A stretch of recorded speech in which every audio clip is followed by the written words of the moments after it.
Μεγάλη ήταν η συμμετοχή των εθελοντών στην αναδάσωση που διοργάνωσε η μη κυβερνητική οργάνωση Green Aim στον προφήτη Ηλία στον Άγιο Κωνσταντίνο Αγρινίου. Κράτησε μόνο μία ώρα και αυτό για τη μεγάλη συμμετοχή.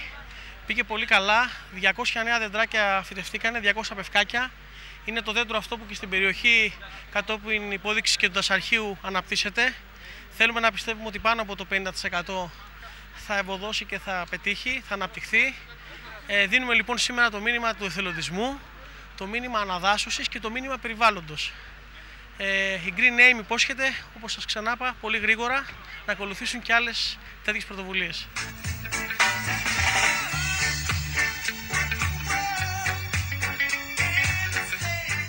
Η προσπάθεια της Green Aim θα συνεχιστεί και σε άλλες πόλεις της Ελλάδας.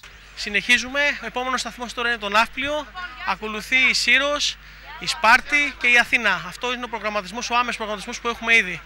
Για περισσότερες πληροφορίες θα ενημερωθείτε και από το site, το greenaim.gr.